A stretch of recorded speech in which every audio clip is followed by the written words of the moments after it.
12th class physics का एक नया टॉपिक लेकर आए हैं, permittivity and relative permittivity. First chapter में हमने इसके पहले 2 लेक्चर में आवेश और कूलम्ब्स लॉ को बताया था। आज हम देखते हैं परमिटिविटी और रिलेटिव परमिटिविटी क्या है। What is permittivity? इसे हिंदी में कहते हैं बच्चों विद्युतशीलता। क्या कहते हैं इसको? विद्युतशीलता।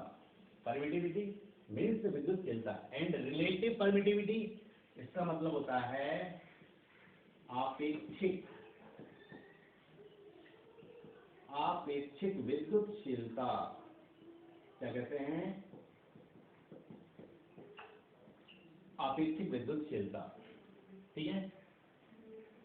विद्युतशीलता, किसी मीडियम की विद्युतशीलता को हम एप्सिलॉन से डिनोट करते हैं एंड आपेक्षिक विद्युतशीलता को हम एप्सिलॉन आर किससे डिनोट करते हैं? Epsilon and epsilon R. किसी माध्यम के लिए हम इसको मान लीजिए EM ले लें, M फॉर मीडियम, एंड हवा निर्वात के लिए क्या लेते हैं हम? एप्सिलॉन नॉट लेते हैं।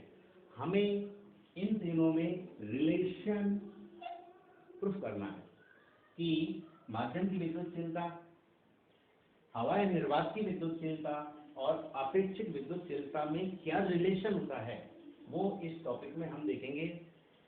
बोर्ड में इससे संबंधित क्वेश्चन भी पूछे जाते हैं, तो देखते हैं विद्युतशीलता क्या है। देखिए, परमिट,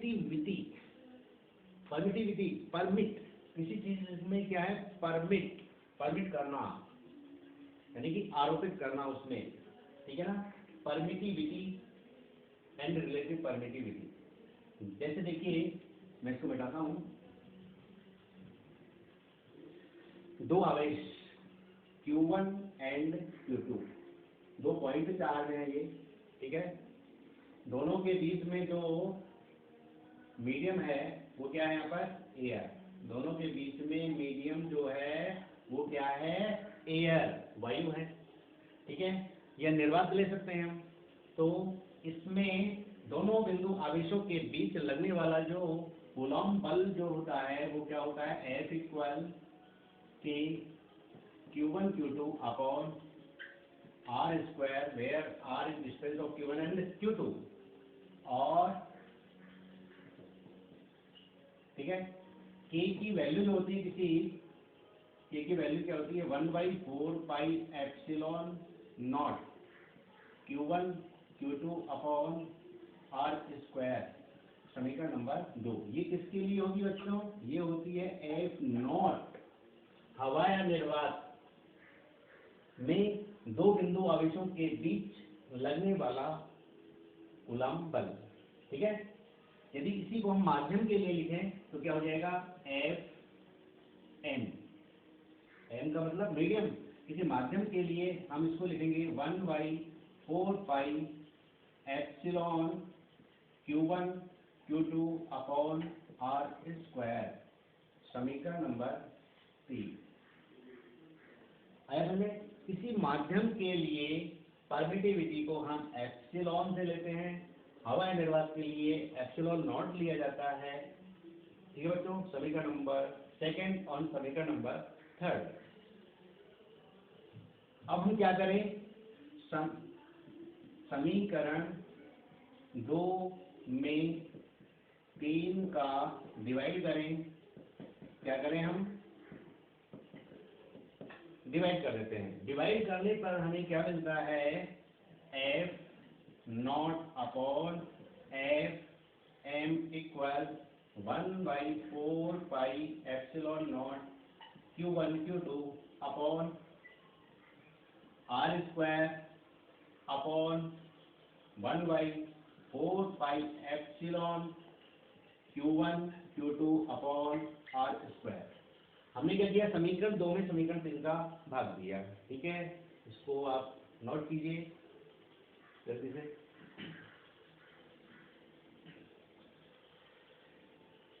ये टॉपिक है, कोई दिक्कत नहीं है इसमें। हमें सिर्फ epsilon, epsilon not and epsilon R में संबंध स्थापित करना है। तो नोट कर लिया, ठीक है। मैं इसको मिटा देता हूँ। अब ये मैंने इसको मिटा दिया, ठीक है। अभी हमने कुछ भी नहीं किया है। यहाँ पर कूलॉम्स नियम के आधार पर दोनों आवेशों के बीच हवा निर्वात में और माध्यम में बल को रिप्रेजेंट करके दो इक्वेशन लिए। दोनों इक्वेशन को आपस में डिवाइड किया हमने। डिवाइड करने पर हमें जो मिला वो F0y Fm इक्वल, नीचे जो इक्वेशन थी उसको मैं फिर से लिख देता हूँ, 1/4 pi epsilon not Q1 Q2 upon R square, 1/4 pi epsilon Q1 Q2 upon R square. देखो क्या होगा यहाँ पर, 1/4 पाई से ये कैंसिल हो जाएगा, Q1 Q2 कैंसिल हो जाएगा, R स्क्वायर कैंसिल हो जाएगा। तो देखो हमको क्या मिलेगा, F0y Fm this is equal 1 epsilon not upon 1 epsilon, this is equal epsilon upon epsilon not, this is equal epsilon upon epsilon not मिला हमको।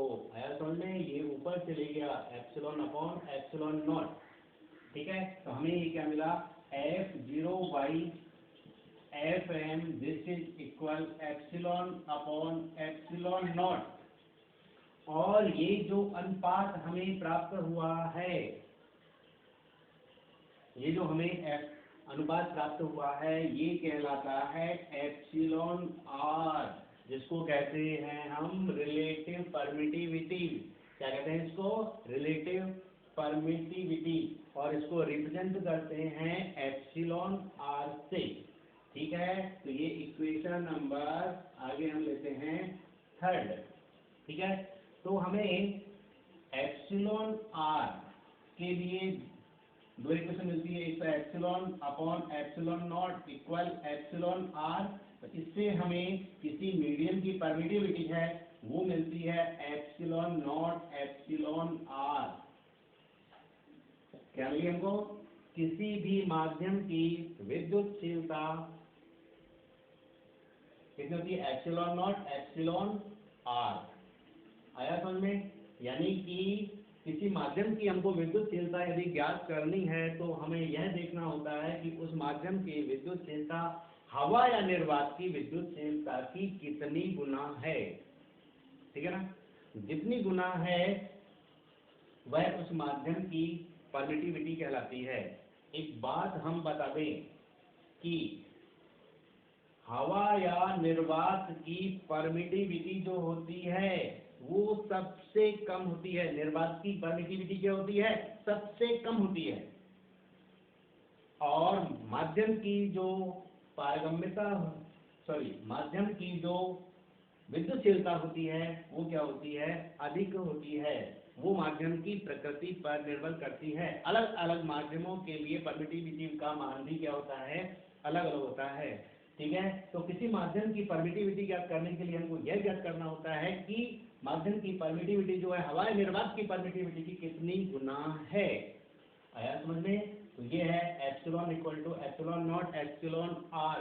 हमारे पास में समीकरण 3, समीकरण नंबर 4 और एक F0y Fm equal epsilon are.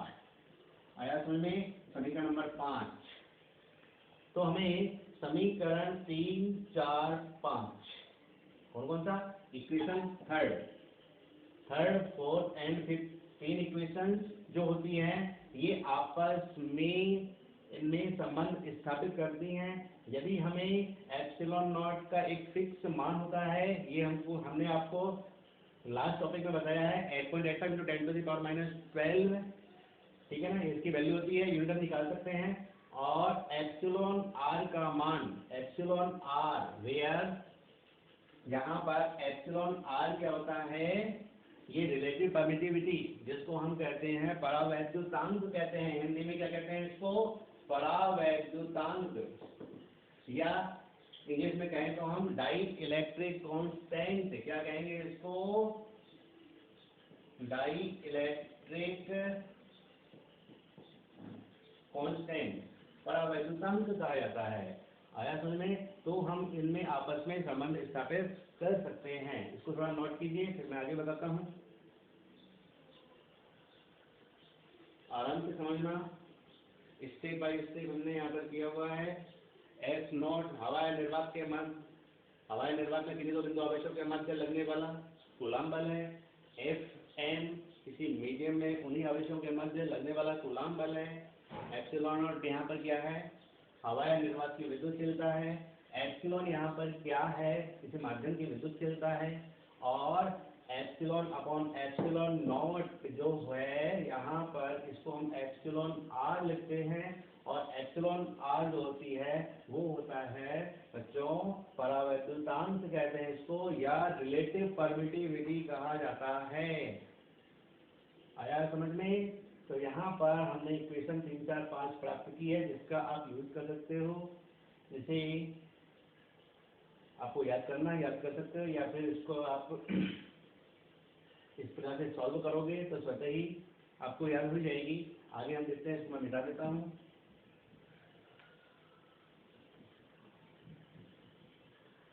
देखो बच्चों, यहाँ पर एप्सिलॉन नॉट का जो मान होता है, ये मैं आपको पहले बता चुका हूँ, कितना होता है? 8.85 इंटू 10⁻⁻12। इसकी जो यूनिट होती है कूलाम स्क्वायर पर न्यूटन मीटर स्क्वायर। ये वैल्यू जो होती है हवा या निर्वात के लिए परमिटिविटी की वैल्यू होती है। किसके लिए होती है? हवा या निर्वात। देखो निर्वात के लिए है ये वैल्यू, परंतु हवा या निर्वात के लिए उसको हम 10 मान सकते हैं। एप्सिलॉन नॉट का मान इतना होता है। इसी प्रकार से हम अन्य मीडियम को लें, किसी मीडियम के लिए इसके मान क्या होंगे? अलग अलग होंगे। देखिए अलग अलग मीडियम हमारे पास में बहुत सारे होते हैं, ठीक है? पानी हो सकता है, ऑयल हो सकता है, कांच हो सकता है, ठीक है? इन सब के मान क्या होते हैं? अलग अलग होते हैं। इसलिए सभी माध्यम की विद्युतशीलता को हम याद करना हमारे लिए क्या होगा? मुश्किल होगा। इसलिए हम 3, 4, 5 जो समीकरण यहाँ पर अपन ने, फोर्थ समीकरण जो अपन ने प्राप्त किया है, इस फोर्थ समीकरण की सहायता से हम एप्सिलॉन आर जो कि परावैद्युतांक है, किसी माध्यम का एक विशिष्ट परावैद्युतांक होता है, उसके परावैद्युतांक के आधार पर हम उस माध्यम की परमिटिविटी को ज्ञात कर सकते हैं। ठीक है? एप्सिलॉन इक्वल क्या होता है यहाँ पर? Epsilon 0 epsilon R, epsilon not epsilon R से इस इक्वेशन का हम यूज करें, ठीक है? और हमको किसकी निकालनी है? मान लीजिए हमको वाटर की परमिटिविटी याद करनी है। किसकी याद करनी है? वाटर। वाटर की परमिटिविटी कितनी होती है? तो इसको हम ऐसे निकालेंगे। देखो एप्सिलॉन आर वाटर के लिए, एप्सिलॉन आर जो होता है ना वाटर के लिए एप्सिलॉन आर का मान जो होता है 80.4 समथिंग होता है ये, जिसको हम 80 या 81 ले सकते हैं। ठीक है? तो इसको हम क्या करेंगे यहाँ पर? 81 एप्सिलॉन नॉट, यानी कि इससे हमको क्या प्राप्त हुआ? इससे हमें यह मालूम हुआ कि वाटर की परमिटिविटी हवा या निर्वात की परमिटिविटी की 81 गुना होती है। कितनी होती है? 81 गुना होती है। इसी प्रकार से हम अन्य मीडियम की परमिटिविटी हवा या निर्वात की परमिटिविटी के पदों में ज्ञात कर सकते हैं। ठीक है? क्लियर? अच्छी बात है। तो देखिए यहाँ पर पुनः एक समीकरण यूज करें, epsilon equal to epsilon not epsilon R. तो इससे हमको एप्सिलॉन आर जो मिलता है वो कितना मिलेगा? Epsilon upon epsilon not. समीकरण नंबर इसको हम 7 दें। अब देखिए यहाँ पर रिलेटिव परमिटिविटी क्या होती है? हवा या निर्वात के सापेक्ष किसी माध्यम की परमिटिविटी उस माध्यम की आपेक्षिक विद्युतशीलता कहलाती है, या रिलेटिव परमिटिविटी कहलाती है। देखो बच्चों, इसको डिफाइन करना है मान लीजिए हमको, तो समीकरण 7 इसको कैसे हम डिफाइन करेंगे? हवा या निर्वात के सापेक्ष किसी माध्यम की परमिटिविटी है, तो हवा या निर्वात के सापेक्ष किसी माध्यम की परमिटिविटी या विद्युतशीलता उसकी आपेक्षिक विद्युतशीलता कहलाती है। तो देख लीजिए यहाँ पर epsilon R equal epsilon upon epsilon not. Clear? ठीक है ना? यहाँ पर एप्सिलॉन अपॉन एप्सिलॉन नॉट, इसको थोड़ा नोट कीजिए।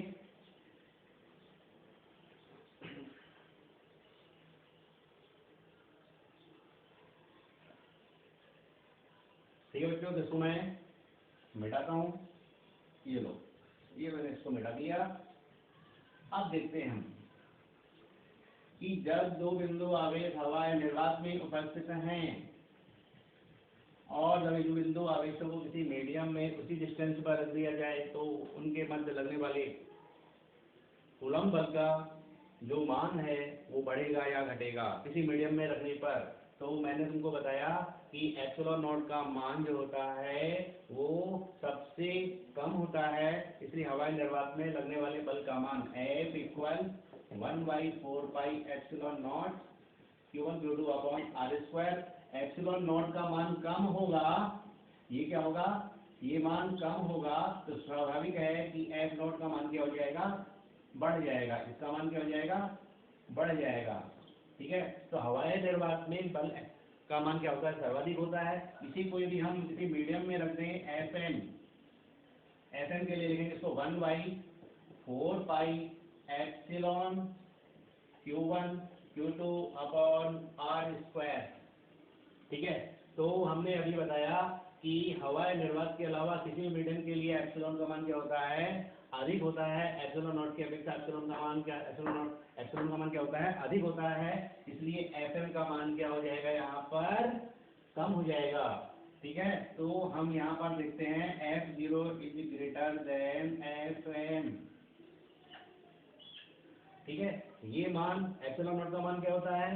सबसे कम होता है, इसलिए इसका मान अधिक होता है। इसका मान इससे ज्यादा होता है, इसलिए एफएम का मान क्या हो जाएगा? यहाँ पर एफएम का मान कम हो जाएगा। F0 is greater than FM। तो ध्यान रखना, जब किन्हीं दो बिंदु आवेश को हवा निर्वात में उसी दूरी पर किसी मीडियम में ले जाएं, पानी में ले जाएं, ऑयल में ले जाएं, एल्कोहल में ले जाएं, तो उनके मध्य जो भी आकर्षण या प्रतिकर्षण बल लग रहा है वो हवा या निर्वात की अपेक्षा अब क्या हो जाएगा? वो कम हो जाएगा। कैसे कम हो जाएगा? क्योंकि ये जो परमिटिविटी होती है ये हवा या निर्वात की, यदि किसी हवा या निर्वात में जो बिंदु आवेश है वहां पर हम कोई मीडियम आरोपित करते हैं तो क्या करती है ये परमिटिविटी? उनके बीच बल के मान को, बल के परिमाण को क्या कर देती है? कम कर देती है। इसलिए F0 is greater than FM, या हम इसको लिखते हैं FM is less than F0, यानी कि हवा या निर्वात की अपेक्षा माध्यम में उन्हीं बिंदु आवेशों के बीच उतनी दूरी पर बल का मान क्या हो जाएगा? कम हो जाएगा। ठीक है, तो ठीक है बच्चों, तो इतना इसको उतारिए। आज हमने एक छोटा सा टॉपिक रिलेटिव एंड परमिटिविटी को आपको बताया है। ठीक है, इसको ध्यान से देखना। इसके बाद हम नेक्स्ट टाइम में अगला वीडियो लेकर आएंगे। तब तक के लिए थैंक्स, गुड लक।